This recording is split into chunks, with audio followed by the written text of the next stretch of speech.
Today we will be solving equations by adding or subtracting. The vocabulary that we have for today is inverse operation. So what an inverse operation is it's an operation that basically undoes another, or it's basically the opposite operation.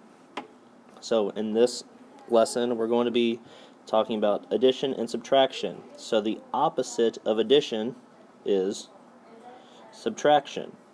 The opposite of subtraction is addition.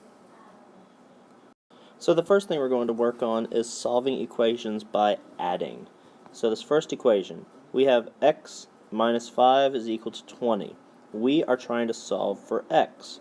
So the very first thing that we do, we need to move all of the constants away from x. So this 5 needs to move over to the other side of the equation. So in this case, what did we say the inverse operation of subtraction was? The inverse operation of subtraction is addition. So the opposite of minus 5 is plus 5.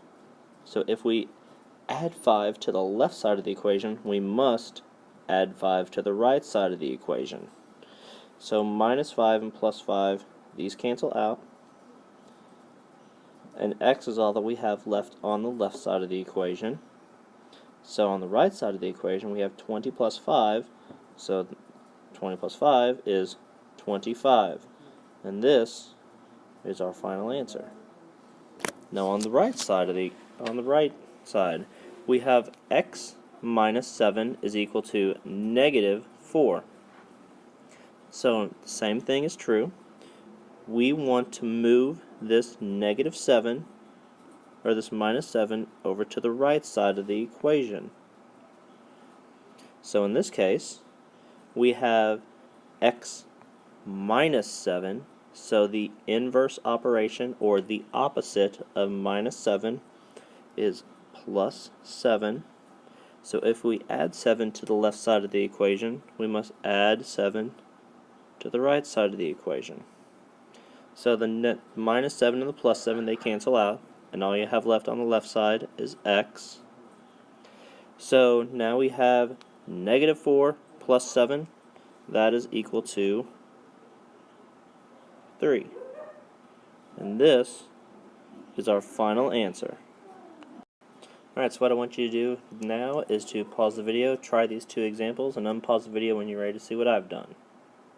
Alright, so now we have 13 9/10 is equal to x minus 9 7/10. So if we have minus 9 7/10, the inverse operation, or the opposite of that, is to add the 9.7. And if you just add that to the right side, you must add it to the left. So on the right, these cancel out. So on the right, all that you have left is the x. So now we have 13.9 plus 9.7. That is equal to 6, 3, 2. That is equal to 23.6. Now off to the right we have x minus 1/3 is equal to 1/6. Remember, the opposite of minus 1/3 is to add 1/3. And if you add 1/3 to the left side, you must add 1/3 to the right side. So all you have left on the left side is x.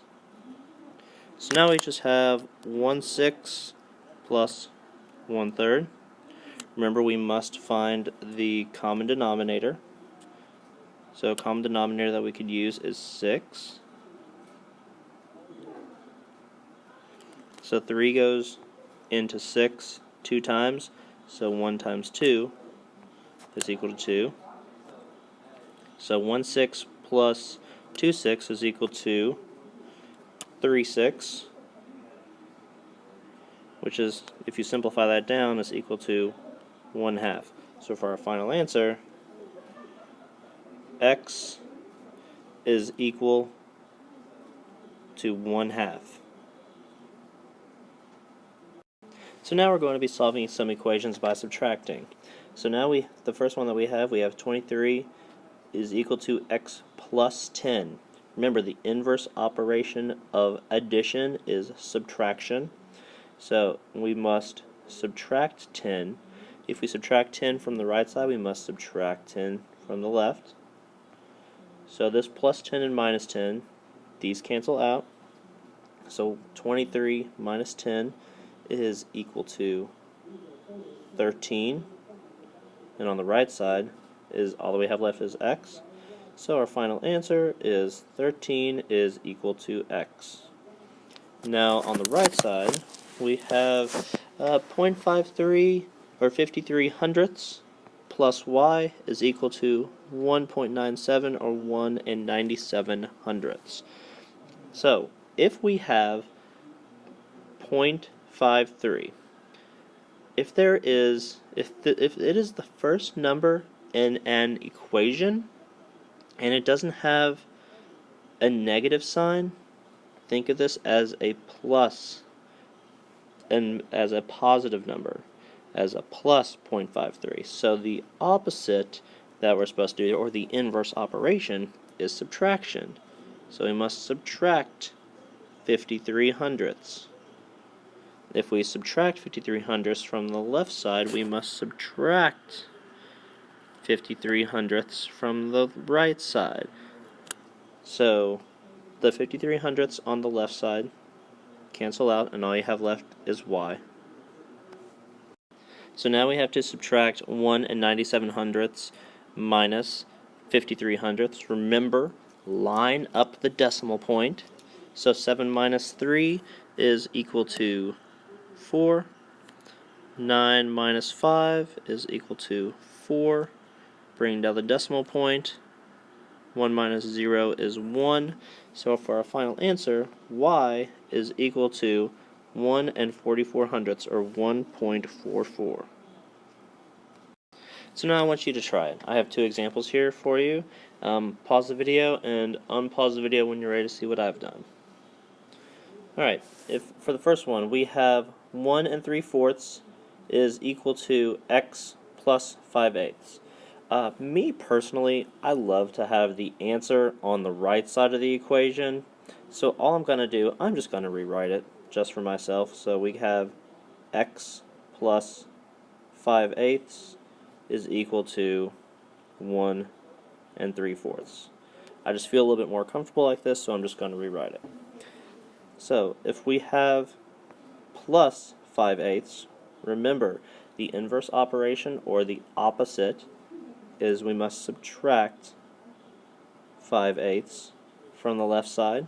If we subtract 5/8 from the left side, we must subtract 5/8 from the right side.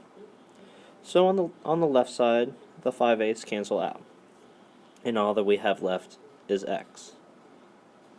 So now, on the right side, we have 1 and 3/4 minus 5/8. So we must find a common denominator, which we can keep this 1 off to the side. If we keep the common denominator as 8, four goes into 8 twice, and 3 times 2 is 6. So if we have 6/8 minus 5/8, that is equal to 1/8. And keep bringing this 1 down. So x is equal to 1 and 1/8. Now off to the right, we have m plus 21 is equal to 60. The inverse operation, or the opposite of plus 21, is to subtract 21. So if we subtract 21 from the left side, we must subtract 21 from the right side. So the 21s on the left side cancel out, and all you have left is m. So 60 minus 21 is equal to 39. And 39 is our final answer.